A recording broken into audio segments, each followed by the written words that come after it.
Concept को समझे। इसके लिए हम एक बॉक्स बना रहे हैं।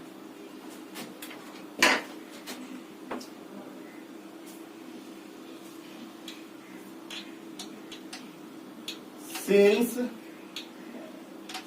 इसका हिंदी में जो अर्थ होता है वो होता है से। इस टेंस में एक तरफ फोर, यहां पर जो इसका अर्थ होगा वो होगा से। ठीक है, ये सिंस आता किसके साथ है? तो पॉइंट ऑफ टाइम के साथ। पॉइंट ऑफ टाइम के साथ। और यह किसके साथ आता है?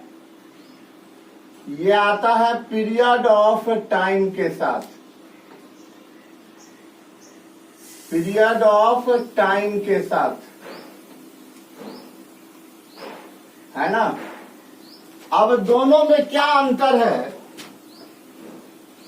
दोनों में कौन कहां आएगा, किसके साथ सिंस आएगा, किसके साथ फोर आएगा, उसको ध्यान से देखेंगे।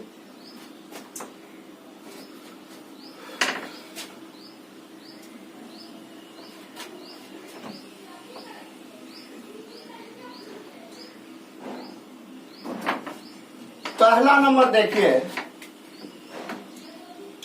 फर्स्ट नंबर, यदि किसी हिंदी वाक्य में वजह से समझते हैं ना, वजह से लगा रहे हैं। ठीक है, वजह से घड़ी का समय होता है। जैसे आप लोगों ने देखा होगा कहीं लिखा रहता है 4 बजे से,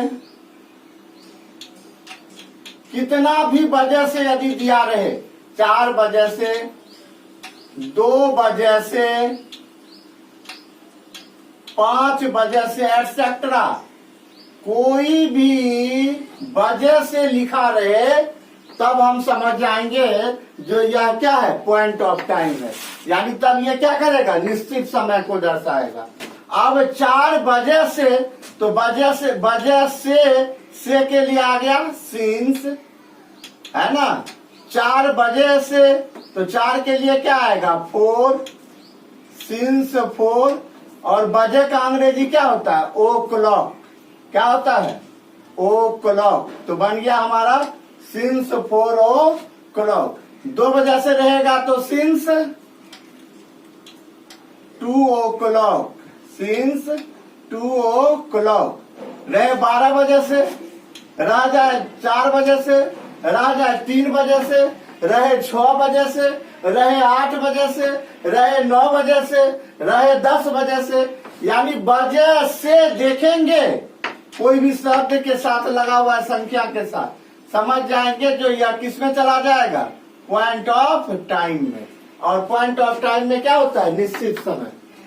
अब इसी का देखिए, यहां वजह से था, यहां क्या रह जाएगा, घंटों से। घंटों से रहे दिया हुआ, घंटों से में क्या हो जाएगा, रहे 4 घंटों से, 4 घंटों से दिया हुआ हो, या दे दे 2 घंटों से, दे दे 8 घंटों से, दे दे 12 घंटों से। कोई भी यहाँ पर संख्या के साथ यदि घंटों से लगा हुआ है, तब हम समझ जाएंगे ये क्या है, पीरियड ऑफ टाइम है, यानी अवधि है ये। तो समय का क्या है, अवधि, ड्यूरेशन को दर्शा रहा है। तो अब यहाँ से के लिए क्या आ जाएगा, 4, 4 के लिए क्या आ जाएगा, 4, 4, 4। और घंटा का क्या होता है, आवर। आवर क्या है, प्लूरल, तो क्या हो जाएगा, आवर्स। 4, 4 आवर्स। 2 घंटों से है, तो 2 घंटों से क्या हो जाएगा, 4, 2 का क्या हो जाएगा, 2। और यहाँ पर घंटों से है, तो क्या हो जाएगा, आवर्स, 4, 2 आवर्स। अब इसी तरह से कोई भी घंटों से लगा हुआ होगा, 8 घंटों से 7 घंटों से किसी भी तरह से लगा हुआ होगा तो आप उनके साथ जो है इसी तरह से प्रयोग करेंगे और उसको किसके अंतर्गत रखेंगे, पीरियड ऑफ टाइम के अंतर्गत। और जब वजह से रहे तब हम उसको किसके अंतर्गत रखेंगे, पॉइंट ऑफ टाइम के अंतर्गत। आइए देखिए अब इसी में 2 नंबर, यदि नेम ऑफ डेज हो, name of days, name of days मतलब क्या हो गया, यदि दिनों का नाम हो, डेज मतलब होता है दिन और डेज है तो क्या हो गया, दिनों का नाम होगा। दिनों का नाम मतलब हो गया कोई भी दिन का यदि नाम होता है तब हम समझ जाते हैं वह क्या होगा, निश्चित समय। अब देखिए दिन कितना होता है तो 7 गो होता है, 7 में से कोई भी दिन आ जाए, जैसे रहे सोमवार से, तो ये क्या हो जाएगा, निश्चित समय, यानी हो जाएगा सिंस मंडे। यदि रहे रविवार से, क्या रहे, रविवार से, तो हो जाएगा हमारा क्या, सिंस संडे। यानी कोई भी दिन दिया रहे और उससे लगा रहे से, कोई भी दिन। तो कितना दिन होता है सप्ताह में, 7 दिन, 7 में से किसी के साथ यदि लगा रहे से, तो हम समझ जाएंगे यह हमारा कौन सा टेंस हो जाएगा, सॉरी यह किस में चला जाएगा, पॉइंट ऑफ टाइम के अंतर्गत। और पॉइंट ऑफ टाइम क्या होता है, निश्चित समय, तो इनके साथ क्या आ जाएगा, सिंस आ जाएगा।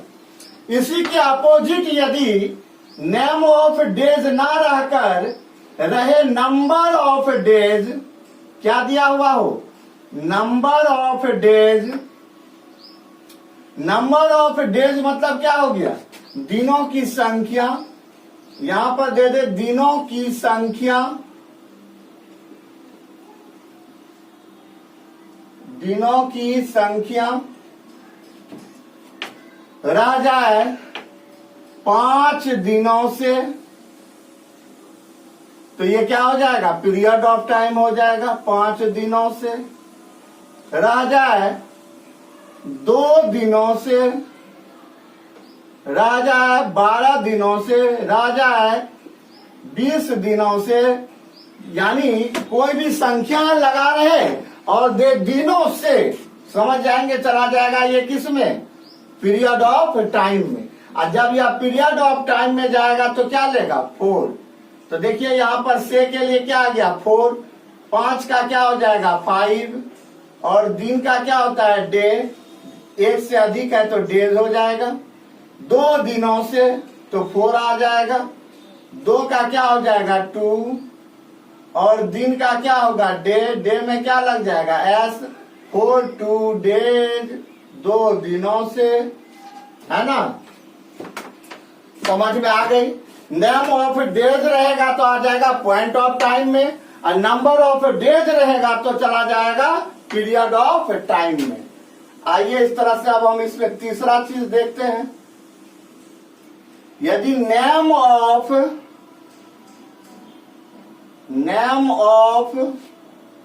मंथ्स दिया रहे, नेम ऑफ मंथ्स मतलब हो गया महीनों का नाम दिया रहे। कोई भी महीना, कितना महीना होता है इस साल में, 12 महीना, रह जाए अप्रैल से,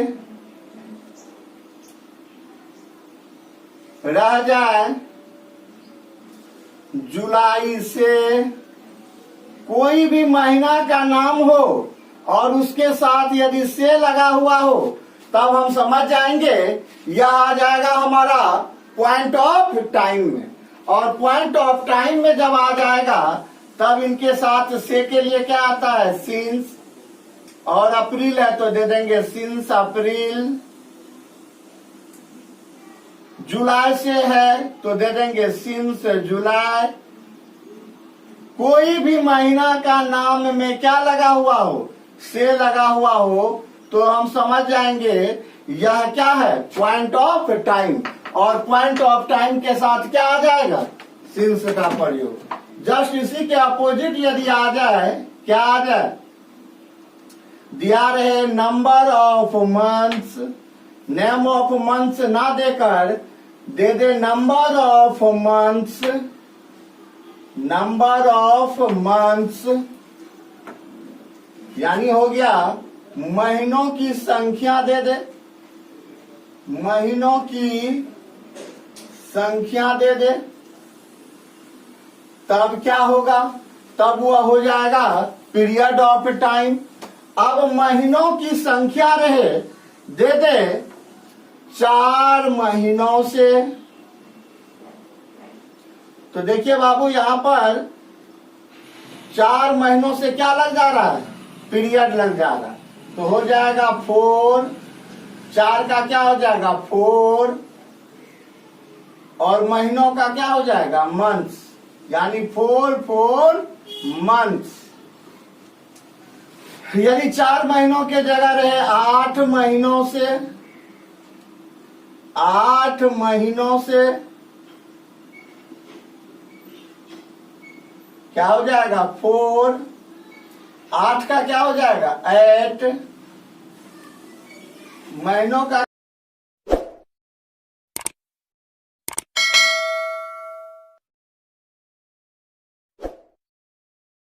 8 मंथ्स एटसेट्रा, है ना। यदि नेम ऑफ ईयर्स रहे, कोई भी वर्ष का क्या हो नाम हो, नेम ऑफ ईयर्स, कहने का अर्थ है जो वर्षों का नाम दे दे, वर्षों का नाम दे दे, तब आ जाएगा ये किसके अंतर्गत, पॉइंट ऑफ टाइम के अंतर्गत। राजा 1990 से, तो देखिए 1990 क्या है, वर्ष का नाम है, तो से के लिए क्या आ जाएगा सिंस, और 1990 रह जाए 2010 से, तो ईस्वी का नाम में क्या लगा हुआ है से, तो हो जाएगा सिंस 2010 इत्यादि। कोई भी वर्ष का नाम हो और उसमें क्या लगा हुआ है से, तो हम समझ जाएंगे यह किसमें है, तो यह हो जाएगा पॉइंट ऑफ टाइम में। और पॉइंट ऑफ टाइम क्या लेता है बाबू रे, तो ये लेता है अपने साथ सिंस, है ना, क्योंकि ये हो जाता क्या है, तो ये हो जाता है पॉइंट ऑफ टाइम।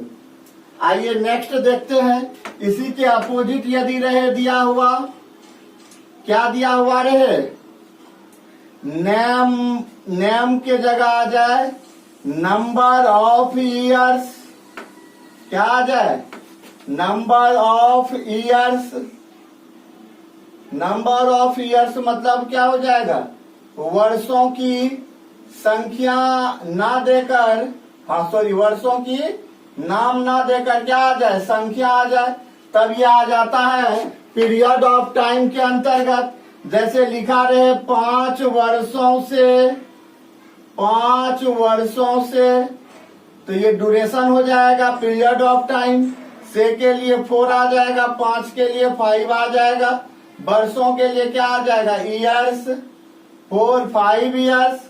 लिखा रहे 8 वर्षों से, 8 वर्षों से लिखा रहे, तब से के लिए क्या आ जाएगा 4, 8 के लिए क्या आ जाएगा 8, और वर्षों के लिए क्या आ जाएगा ईयर्स एटसेट्रा। इसी तरह से कोई भी नंबर दे दे और लगा रहे वर्षों से, समझ जाएंगे ये चला जाएगा किसमें, point of time, sorry period of time में।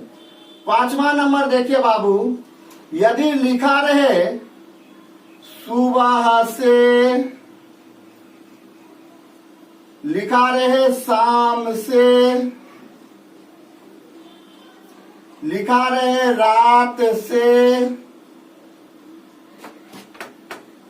लिखा रहे बचपन से, बचपन से, लिखा रहे कल से एटसेट्रा, इस तरह की बात हो जिससे निश्चित समय का बोध हो। तो सुबह से निश्चित समय हो जाएगा, तो हो जाएगा सिंस मॉर्निंग।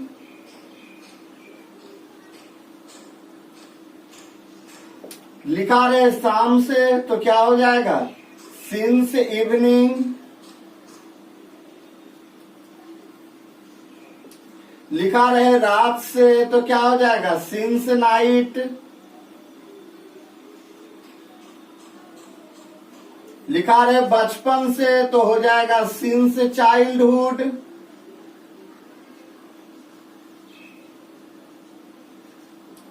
लिखा रहे कल से यानी बीता हुआ कल से या आने वाला कल से तो हो जाएगा सिंस यस्टरडे। अरे बीता हुआ ना रह के आने वाला से तो सिंस क्या हो जाएगा, टुमोरो। एक ही चीज है, etc। इस तरह की बात रहे तो वह भी किसके अंतर्गत आ जाएगा, पॉइंट ऑफ टाइम के अंतर्गत। अब इसी के अपोजिट आ जाए, क्या आ जाए, देखिए क्या आ जाए। लिखा रहे कुछ वर्षों से, वर्ष यहां निश्चित है नहीं है, तब क्या हो जाएगा फॉर। कुछ का क्या हो जाएगा सम, वर्षों का क्या हो जाएगा ईयर्स, फॉर सम ईयर्स। लिखा रहे कुछ दिनों से, कुछ दिनों से तो क्या हो जाएगा फॉर सम, दिनों का क्या हो जाएगा डेज। लिखा रहे अनेक वर्षों से या अनेक दिनों से तो क्या हो जाएगा फॉर, अनेक का क्या हो जाएगा सेवरल या मेनी भी दे सकते हैं। वर्षों से है तो क्या हो जाएगा ईयर्स। यदि दिया रहे अनेक दिनों से, अनेक दिनों से क्या हो जाएगा फॉर, अनेक के लिए क्या आ जाएगा सेवरल ईयर्स, मेनी भी दे सकते हैं। लिखा रहे कई दिनों से, कई दिनों से, इस तरह की बातें जिससे कि निश्चितता का बोध ना होता हो तो उसके साथ क्या आ जाएगा फॉर, फॉर मेनी या सेवरल भी दे सकते हैं, डेज एटसेट्रा, एटसेट्रा।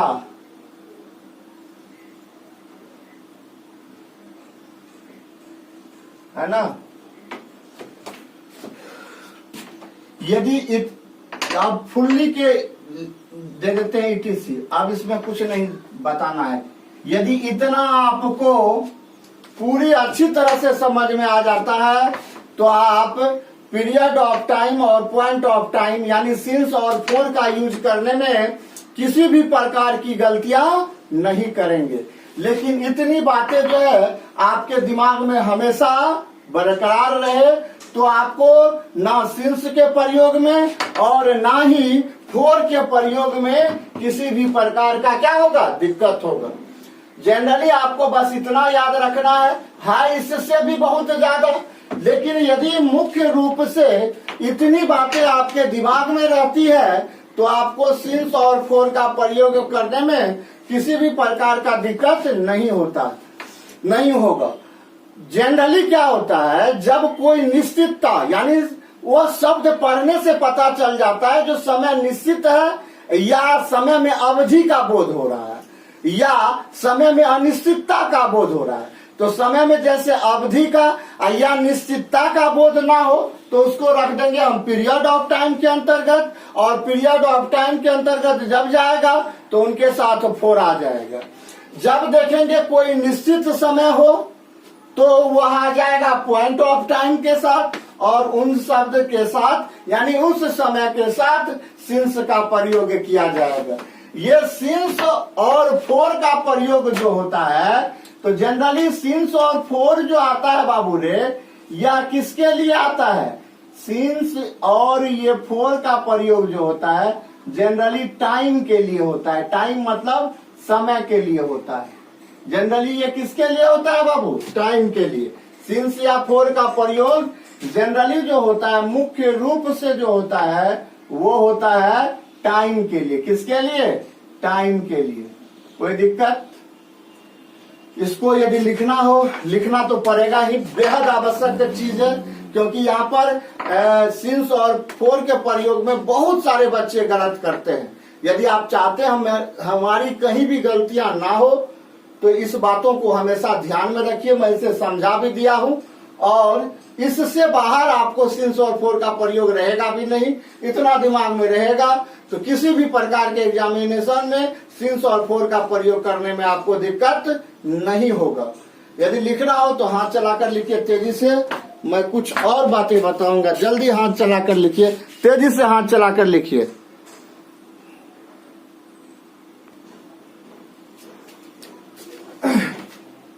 चलिए, सिंस और फोर का हम लोग यूज देख लिए। अब इस पर ज्यादा तो नहीं कर पाएंगे क्योंकि वीडियो बड़ा बन चुका है, टाइम बहुत ज्यादा हो चुका है, लेकिन 2 एग्जाम्पल इस पर हम जरूर समझा देते हैं ताकि सिंस और फोर का कंसेप्ट आपको क्लियर हो जाए। देखिए, यहाँ पर हम इससे पूर्व स्ट्रक्चर भी लिखाए थे अफर्मेटिव सेंटेंस का, इसीलिए इस पर एग्जाम्पल भी हम किसका दे रहे हैं? अफर्मेटिव सेंटेंस का। देख लीजिए ध्यान से।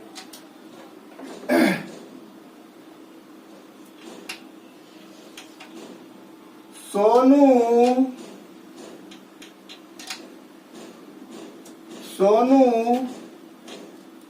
2 बजे से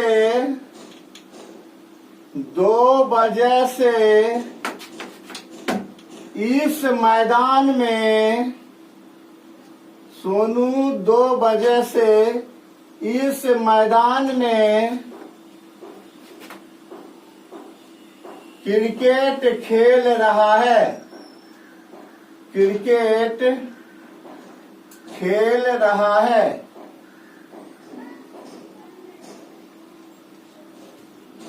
ध्यान से देखिए बाबू।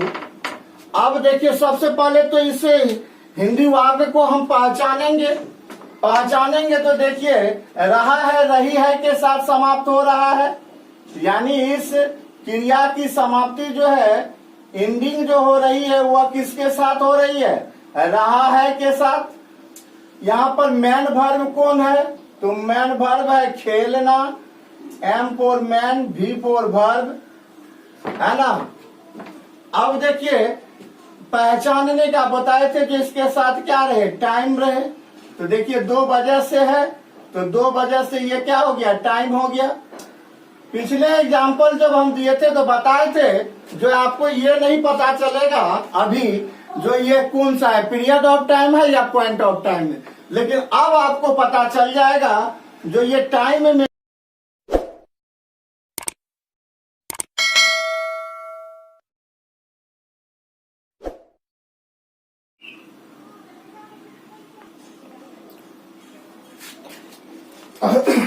अभी थोड़ा प्रॉब्लम आ जाने के कारण से यह हमें दोबारा करना पड़ रहा। मैं इसका 2 एग्जांपल समझा दिया, लेकिन इसका वीडियो जो है स्पेस ना रहने के कारण से रिकॉर्ड नहीं हो पाया।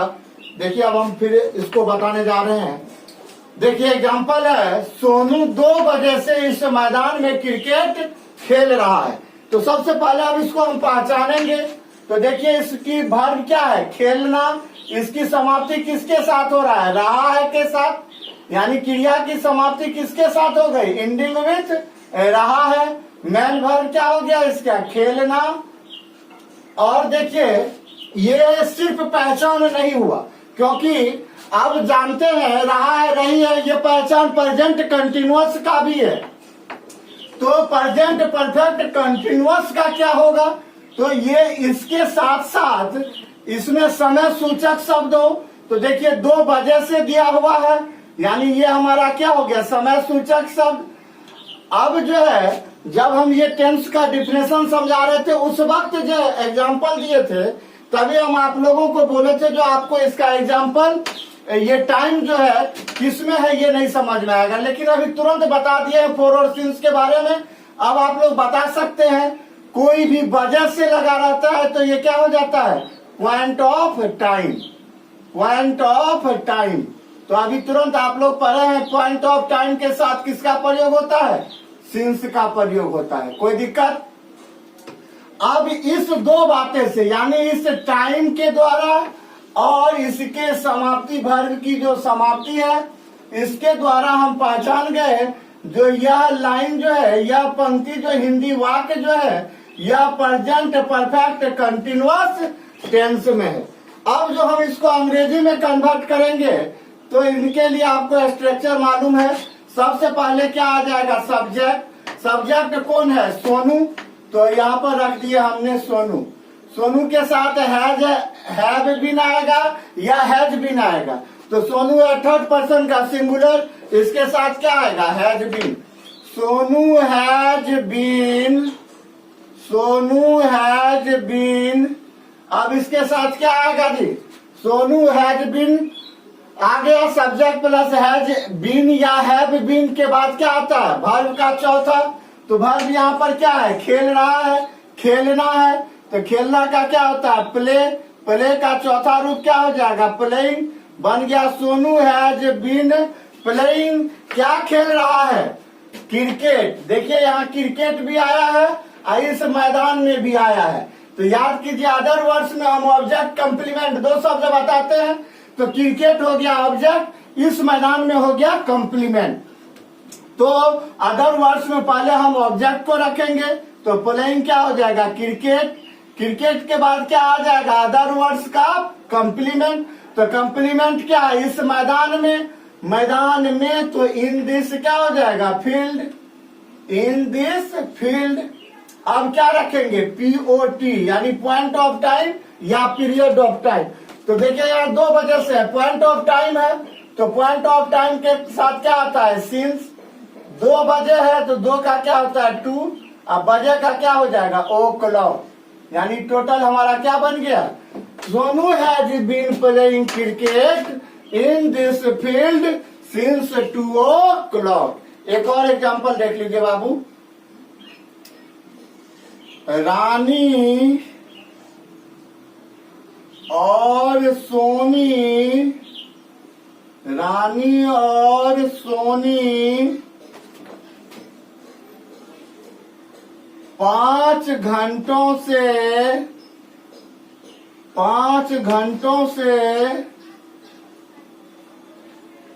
इस कमरे में मांस पका रही है,